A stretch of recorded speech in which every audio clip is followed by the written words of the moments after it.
Copper, wag maingay, Copper.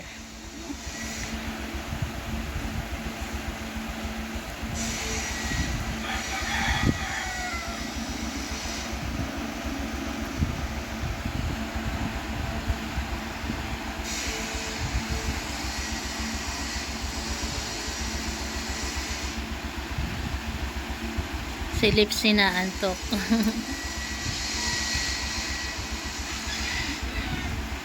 Ayan po sila. Ang kanilang papapainan po ayun, nasa tricycle. Nasa labas ng kanilang papapainan.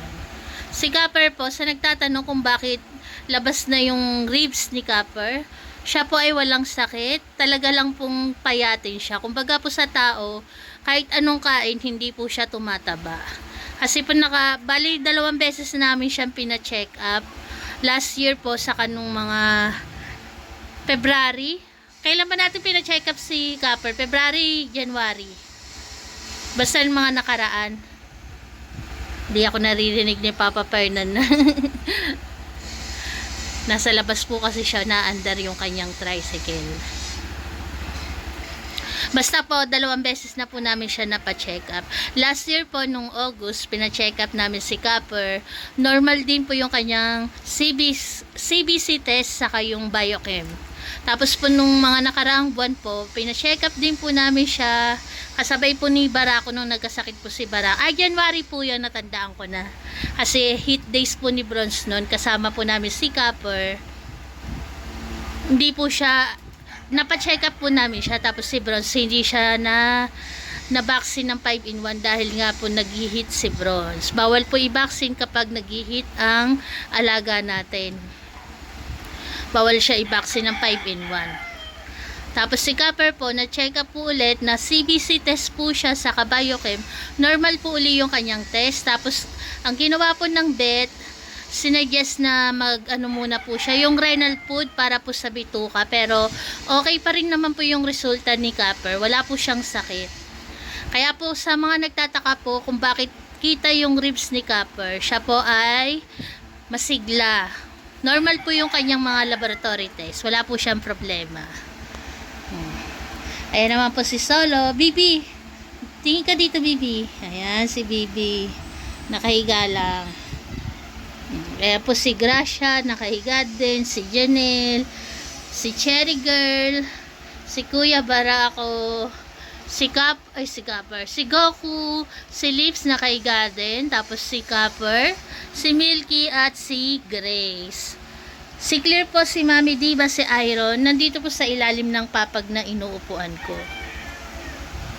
Tapos ay naman po yung mag-iina. Ayan. Ayan po yung update sa kanila.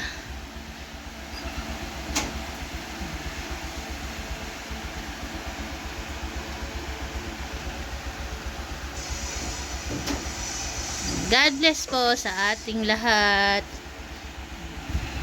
Ito po si Clear, lumabas sa kanyang lungga, si Clear.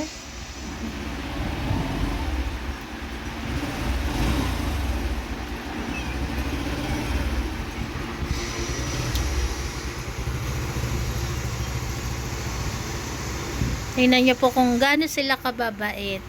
Kahit po marami kaming alaga, ganyan naman po sila katahimik. Bihira po silang mag-ingay ng sabay-sabay. Kapag pumaingay sila, yun po ay dumadating ang kanilang Papa Fernan. O kaya po may bisita po kami, yun. Doon lang po sila nagtatahulan ng sunod-sunod. Saka yung, kumbaga, may aso na bago sa paningin nila, yung tahol po bago sa pandinig nila, ganun. Pero kapag mga ganitong oras, tahimik lang po sila. Yan, chill-chill lang ang aming mga fur babies. Kahit marami po sila.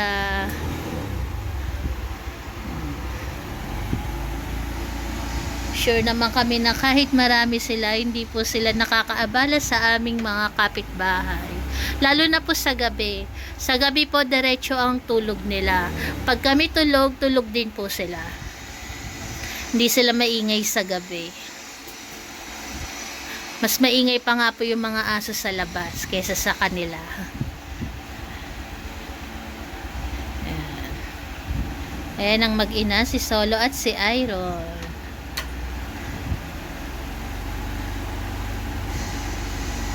Ay, si Cherry Girl. Cherry Girl. Si Kuya Barako, bantay na bantay si Gracia. Ang tagal mag-hit ni Gracia. Nakaka 2 weeks na po siya pero hindi pa siya tapos mag-hit.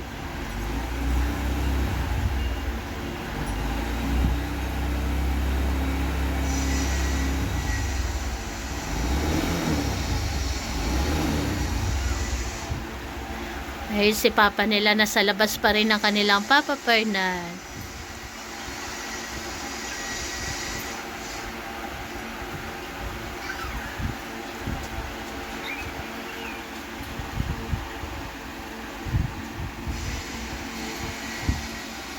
Napakabait ni Bronze. Ayan na ang kanilang Papa Fernand.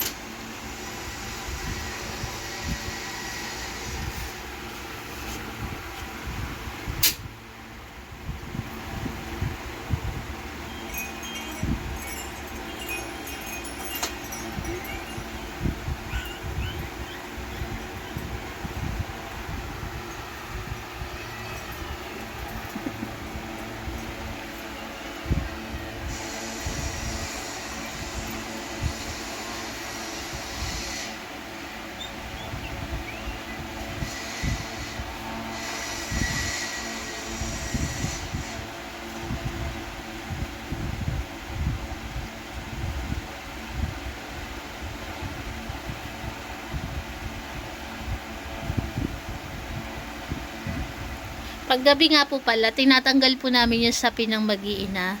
Gawa nga po ng baka mapunta sa ilalim yung mga anak ni Bronze at masuffocate. Kaya pag umaga po may sapin sila, pag gabi wala silang sapin.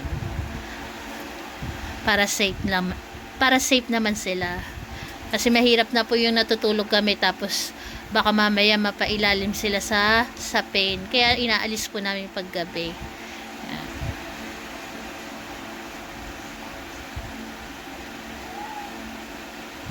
Ang Daddy Milky nila tulog na tulog eh, oh.